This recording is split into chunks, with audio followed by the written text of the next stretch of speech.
हाय दोस्तों, नमस्कार। आपका स्वागत है फिर से एक बार पर्यावरण परिस्थिति अप्रैल माह की समसामयिकी का हम अध्ययन कर रहे हैं। इसमें मोस्ट इम्पॉर्टेंट प्रश्न में आते हैं। तो पहला पीटी में जो बनेगा प्रश्न कि वेटलैंड सिटी को हाल में मान्यता दी गई है, कौन कौन से शहर भारत के शामिल हैं। तो इंदौर और उदयपुर को दिया गया है। ये दोनों भारत के पहले शहर हैं। चूँकि वेटलैंड सिटी कुल कितनी है, विश्व में कुल 31 वेटलैंड सिटी हैं। ये प्री के लिए मोस्ट इम्पॉर्टेंट क्वेश्चन बन सकता है, आप इसे ध्यान से देखिए। दूसरा पॉइंट्स इसमें बनता है बच्चों की पढ़ाई में बाधा डालना, जलवायु परिवर्तन। ये मेंस में ऐसे के टॉपिक में आप इसे इंट्रोड्यूस कर सकते हैं। फिलहाल इसमें अभी प्री से संबंधित इस टॉपिक में कुछ भी हमें गेन नहीं होता। इस तीसरे टॉपिक में अमेरिका का पेरिस जलवायु समझौते से बाहर निकलने का निर्णय हुआ है। हालांकि इसके पूर्व भी जब ट्रंप की सरकार थी वो निकलने का निर्णय, परंतु बाद में बाइडेन सरकार आने के पश्चात फिर से उस समझौते में बने रहने की कोशिश की गई थी। हाल में अभी समय तो आपको इस प्रश्न में पेरिस जलवायु समझौता कब आया, कैसे है, इसको समझना है। इसकी जगह पे राष्ट्रपति जो ट्रंप जी ने लगाया, राष्ट्रीय ऊर्जा आपातकाल घोषित करने की एक नई योजना पे काम किया जा रहा है, जो कि बहुत महत्वपूर्ण है। तीसरा सबसे बड़ा इसमें पॉइंट जो है कि जो ग्लोबल वार्मिंग का जो खतरा है, वो तापमान जो 1.5 डिग्री सेल्सियस को बचाने का था, वह टेम्परेचर क्रॉस कर गया है। आप इसे किसी भी ऐसे के टॉपिक में इंट्रोड्यूस कर सकते हैं या प्री में एज ए फैक्ट बना के पूछा जा सकता है। चौथे पॉइंट में भारत ग्रीन हाउस ऊर्जा उत्सर्जन में कमी चूकी किया है, तो यह हमारे सतत विकास लक्ष्य की दृढ़ संकल्प को भी प्रदर्शित करता है। चूँकि इसमें ये 7.93% की कमी जो की है, ये इम्पॉर्टेंट बनता है। इससे आप पढ़ लीजिए यह कौन इसको जारी किया है। UNFCCC ने जारी किया है, ये आपको देखना है इम्पॉर्टेंट। चूँकि बहसों की हिस्सेदारी की बात की जाए तो ये फैक्ट के रूप में आ सकता है प्री में। चूँकि अब ट्रेंड क्वेश्चन का बदल रहा है, तो 1850 और 2019 के बीच में वैश्विक उत्सर्जन में भारत का जो ऐतिहासिक हिस्सा रहा वो केवल 4% का, जबकि जनसंख्या के मामले में भारत की हिस्सेदारी 17% 2011 की जनगणना के अनुसार रहा है। चूँकि मोस्ट इम्पॉर्टेंट योजनाएं हैं, कभी कभी योजनाओं को मैच करने के लिए दिया जाता है। ग्रीन हाउस कमी लाने के लिए ये मेंस में भी आप फैक्ट के फॉर्म में लिख सकते हैं।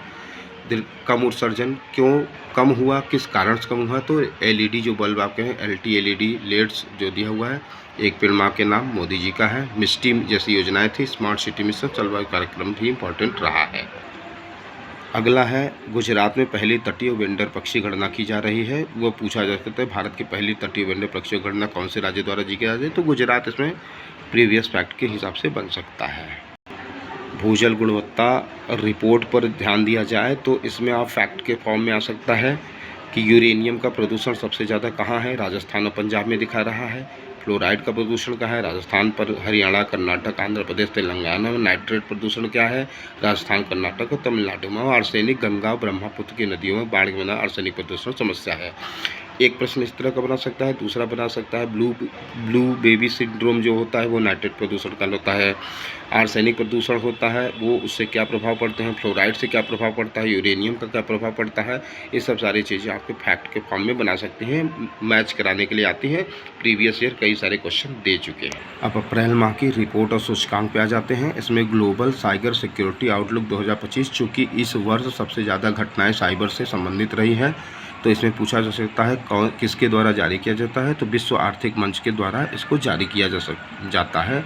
यह इंपॉर्टेंट फैक्ट इसमें है पीटी की नज़र से।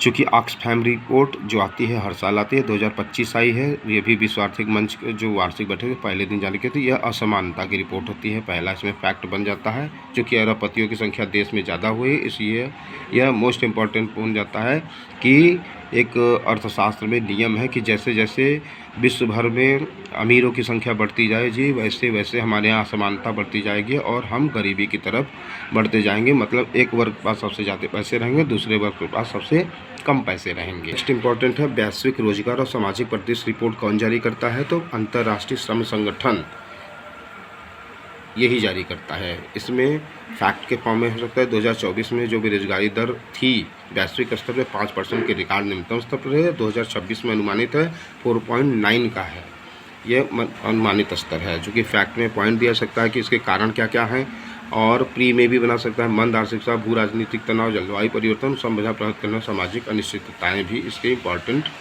महत्वपूर्ण कारक में रही।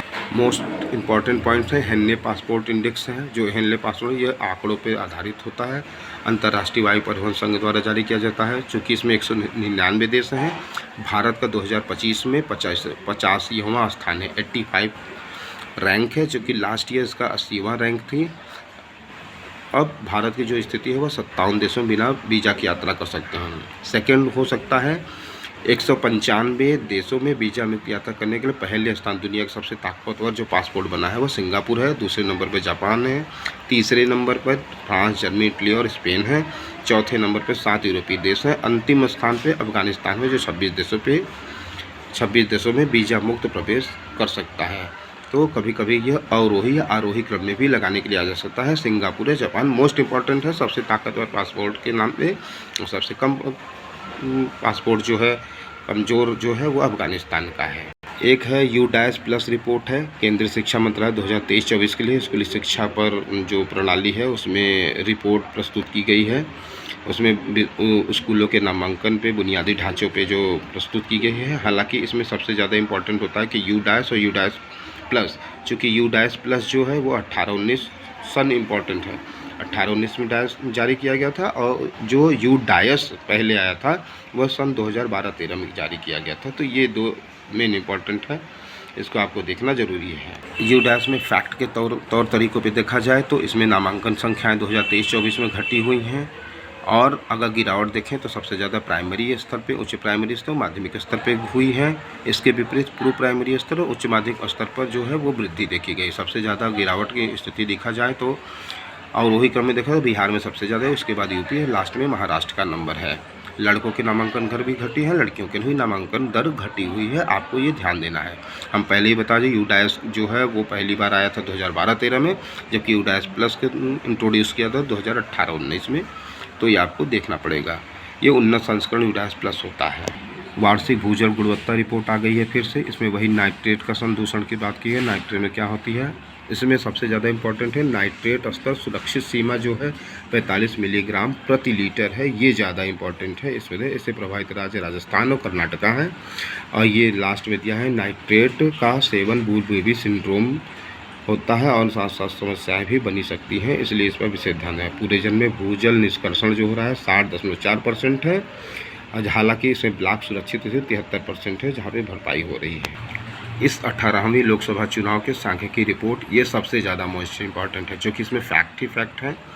लोकसभा में कुल जो मतदान हुआ था वो 2019 की तुलना में 7.43% सबसे ज़्यादा हुआ था। सर्वाधिक मतदान क्षेत्र कहाँ था, धुबरी असम में हुआ था। सबसे कम मतदान वाला श्रीनगर जम्मू कश्मीर हुआ था। कुल महिला उम्मीदवारों की संख्या 800 थी 24 में, जबकि 2019 में 726 थी। इसमें भी बढ़िया। सर्वाधिक इसमें जो है महाराष्ट्र में, उसके बाद उत्तर प्रदेश, फिर तमिलनाडु में थे। महिला मतदान में सर्वाधिक प्रतिशत कहाँ पे था, पुडुचेरी पे था, और लास्ट में केरला में था।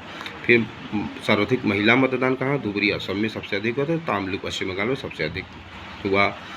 पहला पुरुष मतदाता अनुपात जो पहले 946 पे था, 2019 926 था, और फिर बढ़कर 946 हो गया है।